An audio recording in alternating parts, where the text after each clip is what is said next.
Good evening. Welcome to our vertical tasting tonight as we are with Two Brewers. This is David, and I'm just going to bring him on. So, David, how are you doing tonight?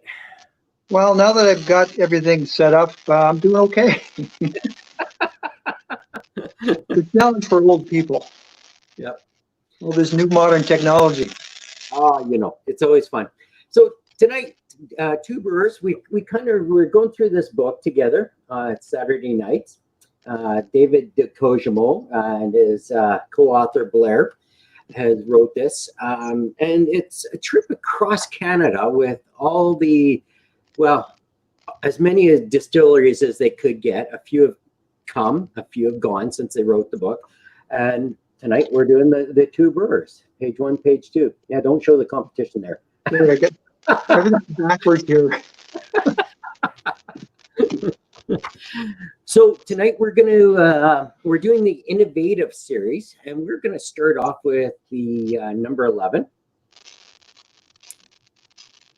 And David, you're saying this is a Munchie malt. Munich, Munich, Germany. I did it again. So, yeah. If you look at basically Scotch coming from Scotland is all done with pale malt. Mm-hmm. There's a little bottle of pale malt that I use on the beer side, and like the basic building block of all of our beer is basically pale malt. Okay. But being a brewery, we know to get a different beer, we have to use different malts. So one of the malts that we used was Munich Malt. Okay. And later on, we're going to talk a little bit about this one. This one's chocolate malt. The chocolate malt. Yeah. So the chocolate malt that's in the 17 Innovative, right? That's in 14. Oh, 14. Okay. I'll help you out. Oh, yeah. The 17 is the malted rye. Yep.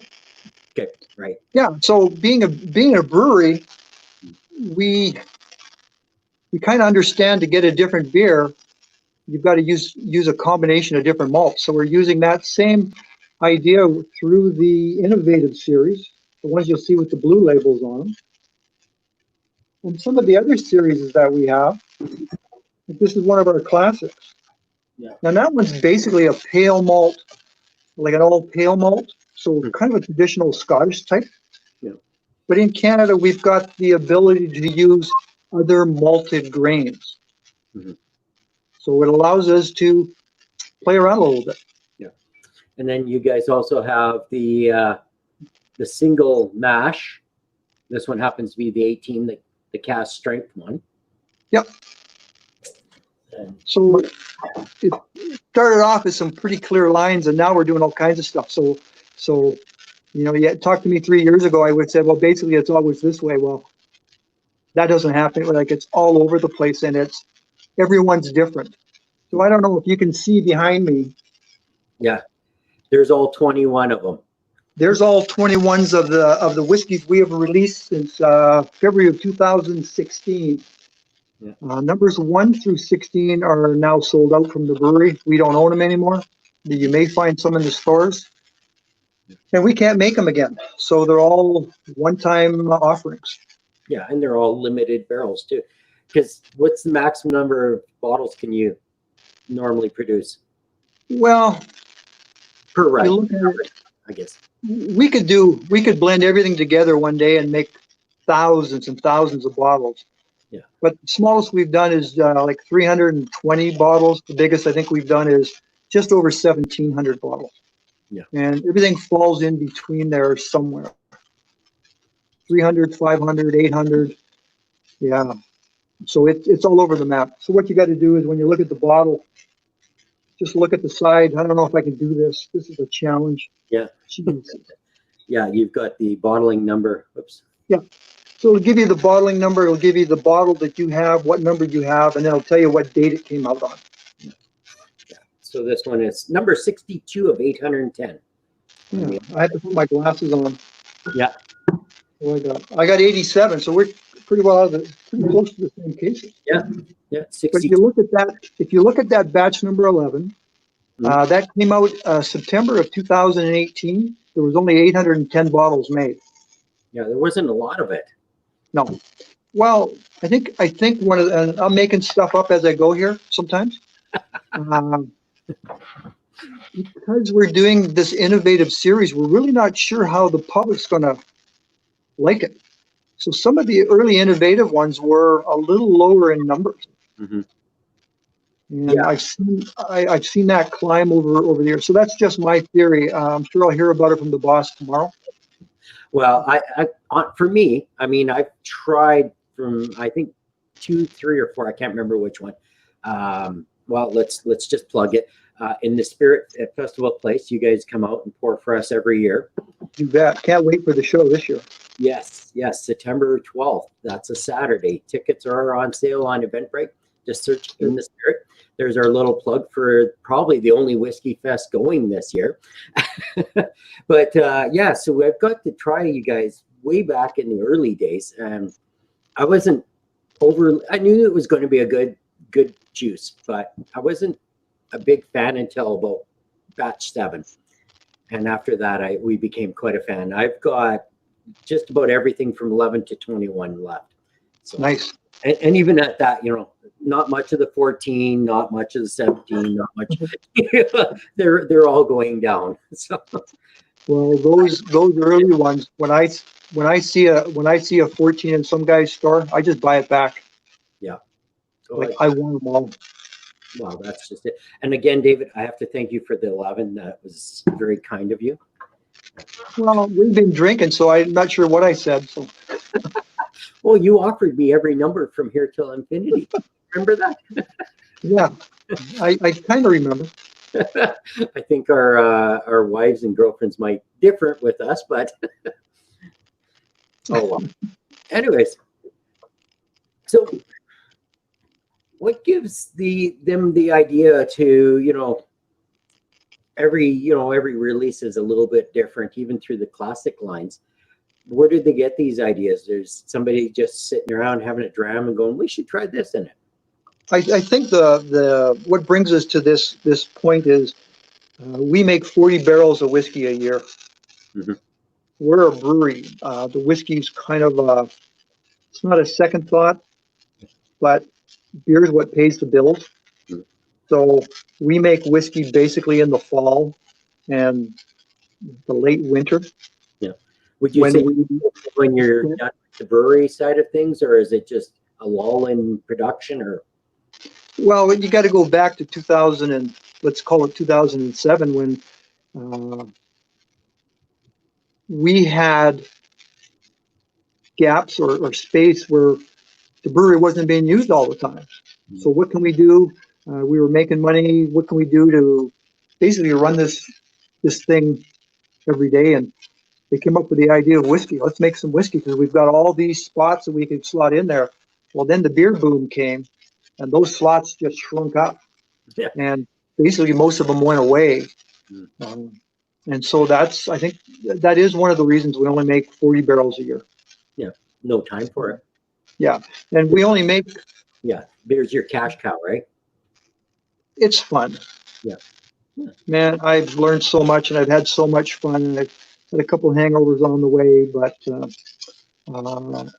this is real interesting. Yeah. And it's interesting to me because I understand brewing a bit, and so that same kind of idea is put into the same basic ideas is put in here. This is just concentrated beer, basically. Oh, you have to make beer to make whiskey. Make whiskey, right? So yeah, you run it through the still a couple of times, and then you put it in the barrel. Yeah. I know there's a lot more to it than that, but I'm in sales, so they keep it real simple for me. And a friend of yours? No. So the story on these glasses, let me do this, is we used to be called Yukon Spirits, a division of Yukon Brewing, and Then we did away with the name, so I still have the glasses. We don't use Yukon Spirits anymore because we couldn't trademark it, and that's a long story that I don't remember half of it. Yeah. So it's a story for another time. Yeah, I'm sure there's more of a story to that, but you have what, the last 5 known glasses? I've got about 7. I got one full box, and that's where these came from. And I thought, well, I might as well use them tonight. Yeah. Well, isn't So- a box 6? So you got one odd. What's that? A box is 6 and you have 7, so you have one oddball. Yeah, I'm I saying had to, come over and take the oddball, make it even. I think I had 7, and I know there's another one kicking around the house here. And yeah, we only got so many of them, and I split them up with our guy in Calgary, and then a bunch went up to the Yukon. So I got a couple extra. I think my math wasn't that good when I was splitting things in half Yep. or thirds. Okay. So you trying the 11? Yeah, I'm into the 11. Well, there's a definite. I think our Two Brewers nose kind of goes across everything. It's got a full, rich, and I almost think it's a little bit on the. And I heard it say the other day, kind of a candy powdered sugar smell to it. Yep. And it doesn't. I don't notice the alcohol in it, which I really like because I'm still kind of a novice at this thing. And this one is 43%, so she's not hot or anything by no means. It's an easy drinker. And then No, and at the brewery, we kind of had we started off with a tasting panel, and a bunch of guys would try them at different strengths, and then they would decide what to package of that. Mhm. I don't know if we're still doing that because we're seeing a lot of 46s come out now. And me personally, I like that because I do like a cask strength whiskey. So Yeah. And Yeah. then you guys don't chill filter or color anything, do you? No, that's time and effort and more equipment and Well, it's better whiskey, in my opinion, too. well, there's 2 schools on that one, and I had a vodka that had some of the proteins come out of solution. Mm. And I tried it when the proteins was out because it had little clumps in it, and it tasted okay. But when we shook it up and got it all back into solution, it tasted way different. Yeah. Oh, yeah. It'd be a lot creamier. Yeah, and you'll see that in one of our beers. If you ever get Yukon Gold really cold, Mm-hmm. it goes all cloudy. How That's because about this one that you can't. And I really want, to stress to your boss, if he watches this, I need more of this. This is my last can, and there isn't any in production. There's my jab. And Bob doesn't have any of it. I know he doesn't, but he needs more. It was such a wonderful product. It was so delicious. It's just like, I've never had a beer that is just that full of flavor, and it just takes you all over the world. And the 9.5 takes you to other places. Well, it's just us having some fun and having the ability to try other things. Here we go now. Now I'm starting to get we're doing a gin and tonic. We're doing all kinds of things. So yeah, it's it all revolved around beer and beer paying the bills. Yep. And I bought most of the Hascap around. We had no idea how that would go, and it all sold out so fast. We can't get berries now till the fall. Yeah, till fall when they're ready again. Yeah. I should have enough of it to last me till then. Yeah, because I've only got 2 cans of it here, and yeah, I'd have to go out and find some. But I like the gin and tonic's mine is I really enjoy that, and we do our own tonic syrup. So yeah, kind of just fun stuff, and we got a whole bunch more fun stuff coming. Yeah, my wife is a fan of the gin and tonic as well. Good. So one of the cool things about this is I've tried, and I when you're trying to pinpoint what a different malt tastes like, I'll eat them raw from the bag kind of thing before they go into the brewing process. you'll get an idea. Oh yeah, that one's sugary. That one's a little dry. You get some kind of an idea. And if you try one of our classics, Mhm. one of our yellow labeled whiskeys, and then you put this up against it, boy, the Munich Malt will hit you. Yeah. And I call it a character malt. It's used in a lot of the beer that we make. And it's in addition to other stuff, based off of the pale malt recipe. But I get kind of a nuttiness on this that I really like. Yeah. This is just a very well balanced flavor to it all through. What would you say age on it wise is? Because I'm looking at it even to my 14. Well, that's a great question, and I've got my notes taped to my laptop here. Came out September of 2018, 810 bottles. It was a combination of 6, 7, and 8-year-old whiskeys that Al Hansen, our one of the two brewers, he's our distiller, and he's kind of I don't know if I want to call it a genius, but it's amazing on what he can put together by pulling stuff. And so it's still called a single malt because it's made in one single distillery of all malt product. Yeah. So if I brought some whiskey in from another distillery, I couldn't call it single malt. No. Then you And again, Canada, you can use other malted grains. So malted rye, malted barley, malted wheat, and that kind of stuff. Black malt, pale malt, Munich malt, crystal malt. Yeah. And honestly, I wouldn't say this tastes like a 6, 7, or 8-year-old, because usually they're a little more in your face. They're a little bit harsher at the beginning. This is just smooth and easy to drink. Well, I think we've been lucky that we don't put it out unless we think it's ready. Yeah. Because we don't have to put it out. A lot of new distilleries have to put stuff out to pay the bills today. Yeah. And, down the road, where we got to just sit and watch. Yeah. Well, your whiskey is kind of your fun line. It's your playtime, right? Where the beer and tonics and stuff like that is your moneymaker. Well, not so much the ready to drink, but it's the beer's the moneymaker. Yeah. So buy lots of beer and then take a bottle of whiskey home with you too. Yeah. How's that? Trust me, I try and buy them all. So then in the 14. Whoa. Yeah. Geez, don't break the lid now. No. So what's the question? The 14, you've gone to a chocolate malt in that now.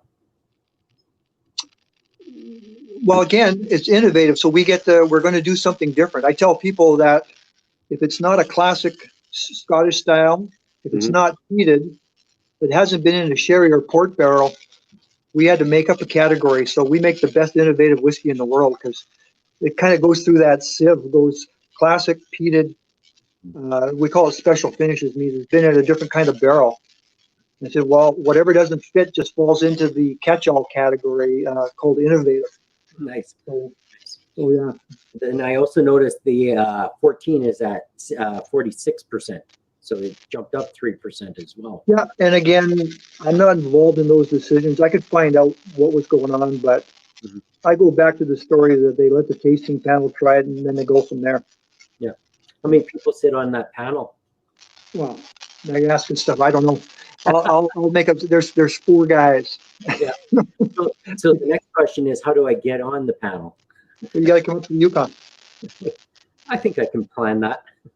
So this one was kind of really, really interesting. Again, it's a pale malt base, and then using chocolate and black malt. Mm.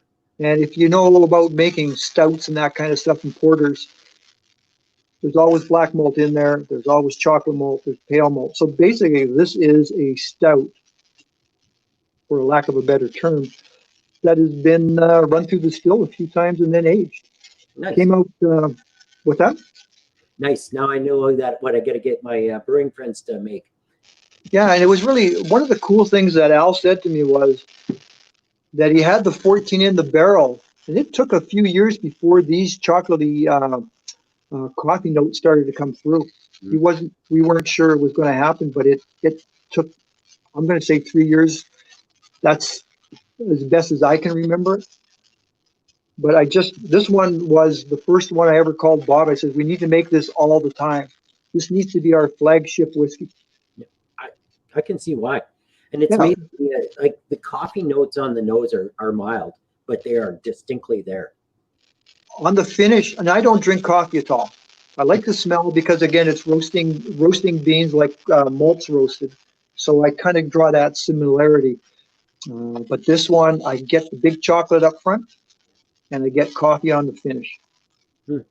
And I spilled it on my display table one night, and people come by and they kept saying, "I can smell chocolate. Where's the chocolate?" And I said, "No, it's on my tablecloth. I spilled a whiskey." So I try to be very careful. Yeah, it's always handy to have a chunk of chocolate around to smell too. So this was made. This came out March of 2019. It's a combination of 5 and 6 years old. 1,460 bottles were made of this one. 1,460, eh? Yep. Yeah, it's another 650 bottles over and above number 11. Yeah, I was a little late getting this one because I got bottle 1,149. I don't even know what I got here. Kind of the end of the run. Gotta find my glasses again. Getting old. 691. The middle of the road, yeah. Yeah, and we normally keep the first 6, and they go into kind of the archives. And if there's some kind of a special event that needs something special, we will pull one out and it'll go into an auction. That kind of like Travis's Drams for Fams. Yeah. I mean, yeah, and that's the fun side of our whole thing is you get to participate in all kinds of fun things. Well, not to mention that you revisit those in 10 years and just see where you came from, right? What you were making years ago, kind of thing. That's the fun part of it, right? Yeah, because I watched you guys do that Macallan tasting, and you got the Macallan from today versus the Macallan from years ago, and we did it with one of the other ones on the other show. Yeah, I did it with Eric Paul. Yeah. Yep. And that was actually, it was amazing to see because the Macallan 10 that I have is from 2010. And then we opened a new Macallan. And then we had from the stripper series, the Sienna. Sienna basically is as close as they had to 10 when they made that. So and there were distinct differences. But we also did that with the Buna Habits. Oh, the 12. 12. 12 and 18. Again, had an old 12 and an old 18, and we compared them up against the new 12 and 18. And the funny thing is, I like the old 12 better and the new 18 better. So it should be, you would think that it would be pretty much lateral, where the old and old and new, but it wasn't. But that's why, it's everybody's has their own taste. Yep. So when people tell me things, I agree with them because how do I disagree with them? Well, and that's just it.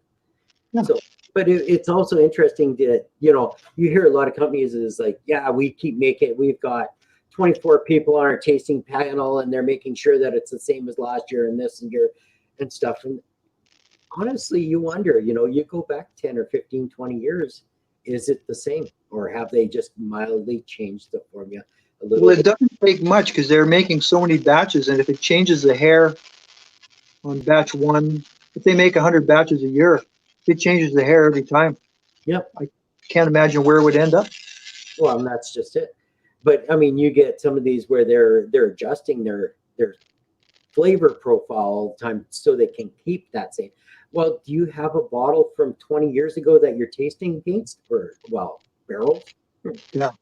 Right, because you need to go back and taste something and say, does this stay the same? If you're tasting against last year, it can change a little bit from year to year. 10 years down the road, it won't be the same.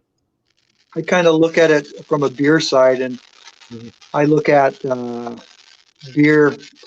I won't mention any names. Beer from when I was young, back in '75, and that same beer being made today doesn't. And I don't know if it's just my memories gotten foggy, but things. I believe that the national brands have tweak things to where they make more profit. Well, that's just it.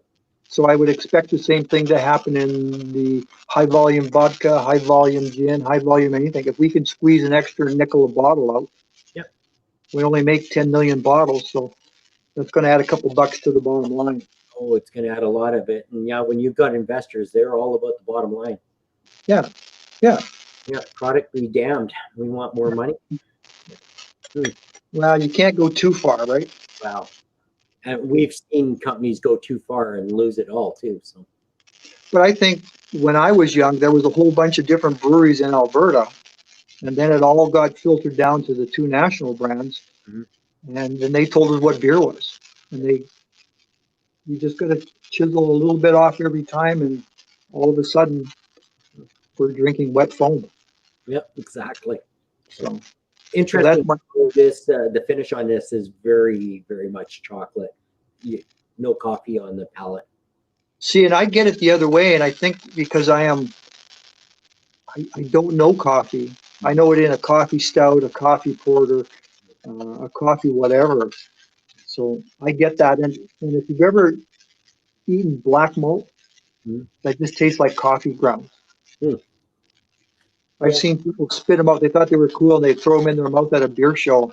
Right away, they start spitting them on the floor because they are not fun. I would suggest eating some crystal malt or some Munich malt or something like that, which has a little more, tends to be a little sweeter. Yeah. Those you can eat all day. When I was homebrewing, I would eat a bag of that stuff, small bag, and then never get in the brew. You'd be eating. So yeah, it's just an interesting thing, and I think 14 speaks to us as a brewery. And I was talking to one of the guys from Scotland, and he was at the table next to me at the MS Whiskey Show many years ago, and he says, "You guys will have a distinct advantage because you get to use all the distilling malt, which there's not a whole bunch of varieties of, and you get to use all your beer malt. So you have to have different whiskey than what we're selling from Scotland. Yep. Because they're very narrow, and they've got a very kind of a narrow group of pale malts that they can use. Yeah, you have to build within this profile, and that's all you can do. Yeah. So I think that's where all the barreling came from: port barrels, sherry barrels, rum barrels, and that kind of stuff. Because that's starting to impart other flavors. Yeah. Cool. So it's just my half-baked theory. Yeah. Well, and that could be very well. So now we're going to go into being a malt. Oops, sorry, 17. So this is a malted rye. So this should be, hey, I'll trade you bottles. I'll keep mine, thanks. The 17 was delicious as well. Can you tell? 17 is an interesting one because it's got the malted rye in it. Yeah. And we have to use malted rye as a distillery because we can't use unmalted rye. And when I say all, I can't guarantee that 100%, maybe 99% of them use. It's unmalted rye they use, and then they have to cook it. We don't have the facility to cook the unmalted rye, so we get the malted rye, which costs more. Yeah. Every time you touch malt, it goes up in price. So pale malt, Munich malt, dark malt, it just keeps getting more expensive. But that's the only thing we can handle as a brewery and as a distillery. Everything we have has to be malted. Okay. Yeah. So it's just a different process. If you ever look at the flow chart on that, they'll have a cooker in there. If you look at the big breweries, they used to use a lot of corn. They would cook the corn. Now they just use corn syrup, which converts to alcohol very quickly. Yeah, but I see a lot of modified corn syrup out there too. It's in everything. Yep. So let's go back to this. This is a basic. We'll do it real quick and easy. It's a combination of 5, 6, 7, 8, and 9-year-old. Okay. So we've got up to 12 years worth of whiskey laid down because we've been brewing since 2000 and distilling since 2009, brewing since 97. My hair was dark when we started. Look at that. Yeah.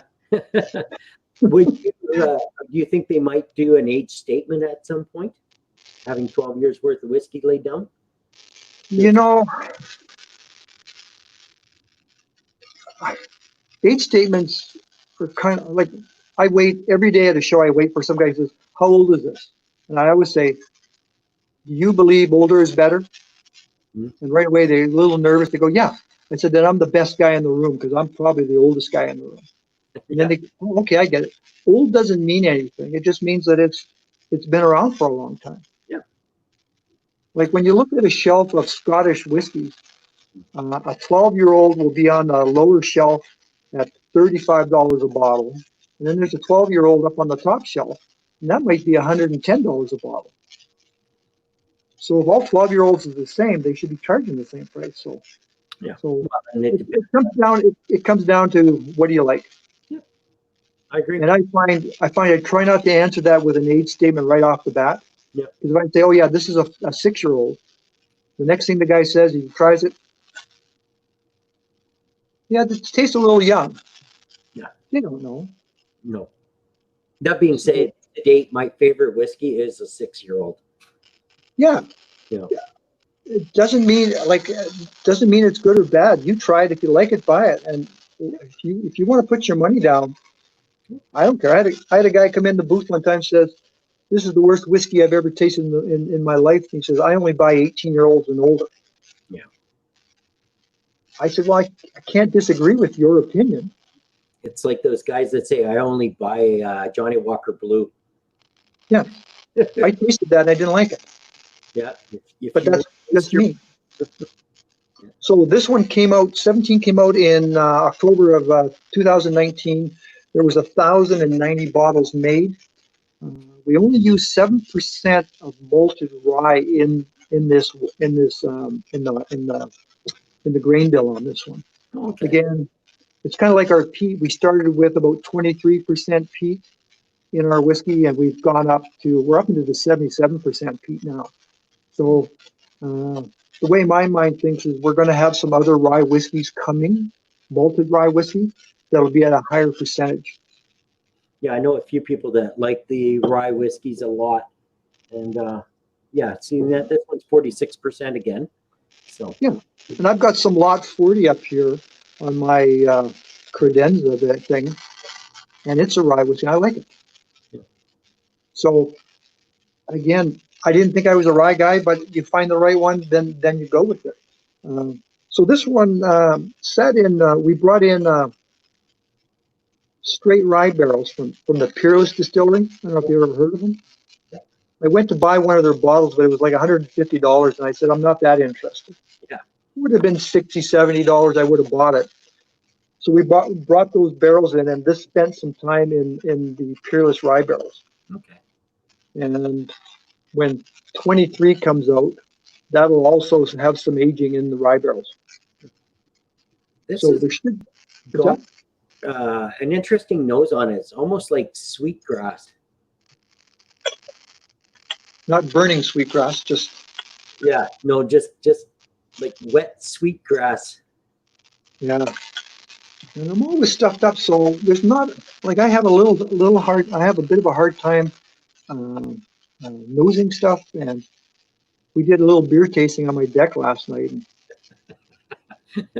people were looking at me saying, how do you taste those things? Because they're not, I'm getting different things than what everybody else was getting. So, Yep.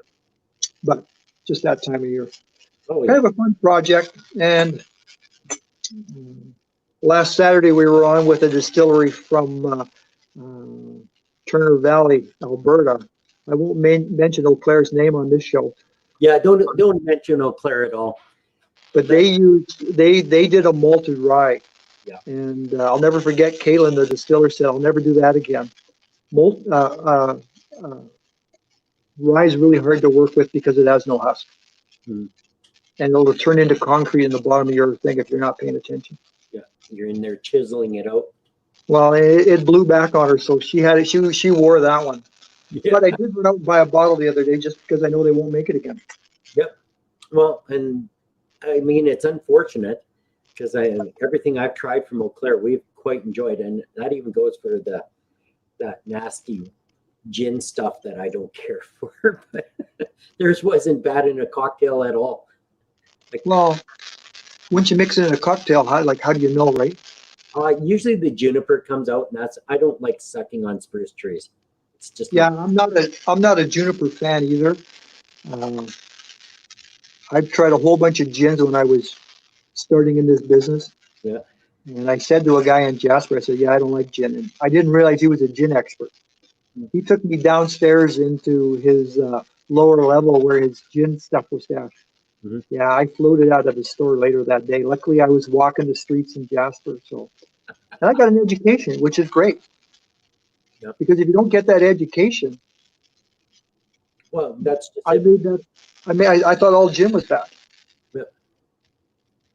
I have met the odd gin that I can drink a little bit, but it's not my go-to.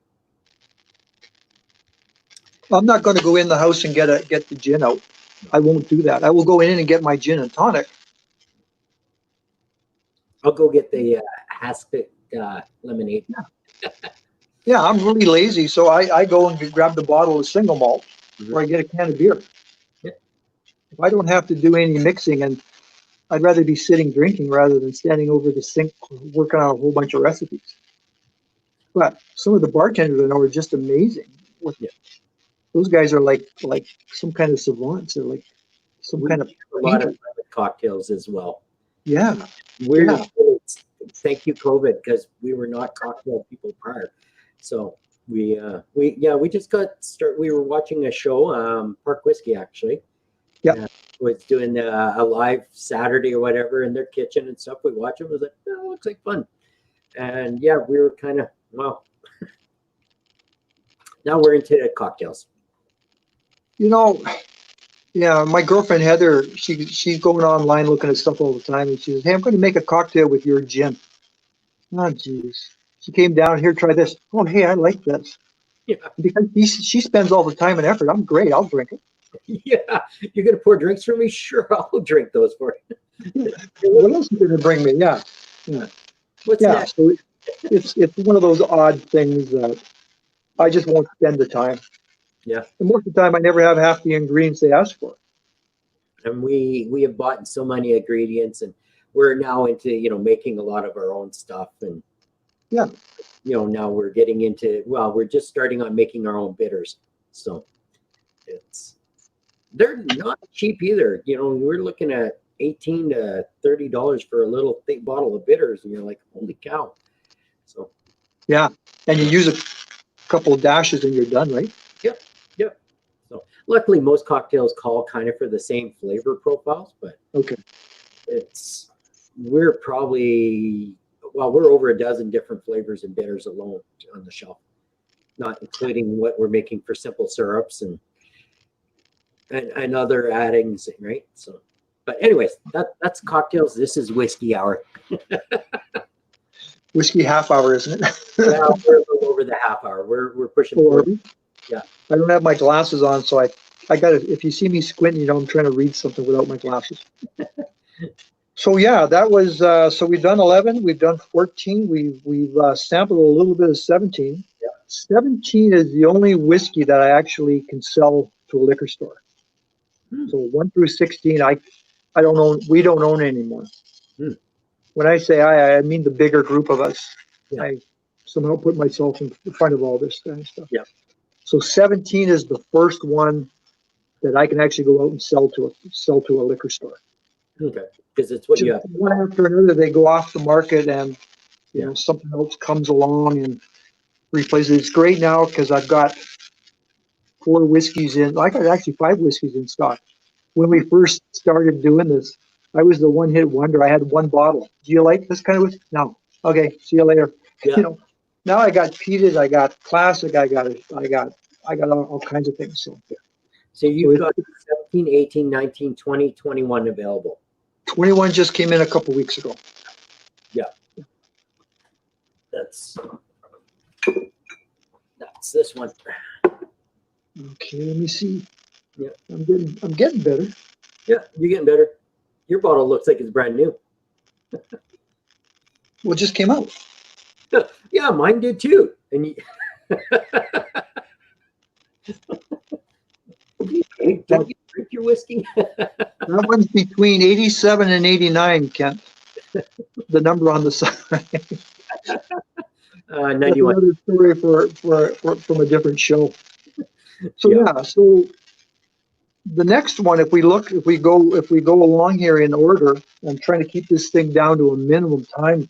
Yes. The next one we have, and this one was really, I was really waiting for this to come because it's so different. Yeah. This is number 20. Yeah. And you see how we like 20. That just came out not that long ago ourselves.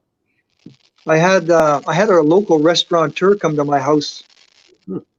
even 2 weekends ago now, and he tried some 20, and I got a text from him the other day. It said, "Damn you, sir," he says, "I am now on my second bottle of that 20-year-old whiskey."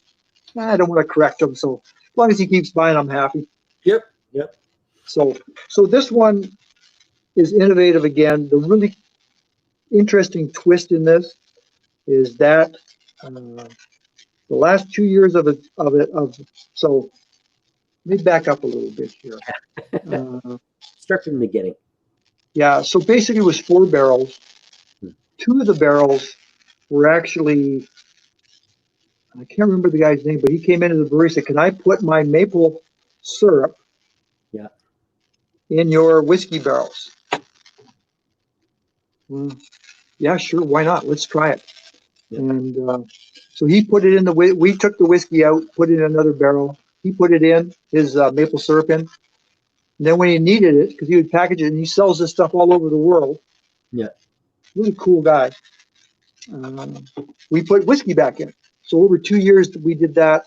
I heard 8 times, so I'm sticking with that one. Mhm.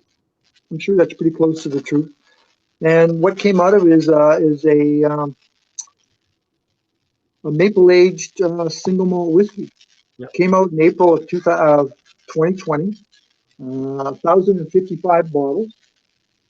I like to call this one a dessert dram.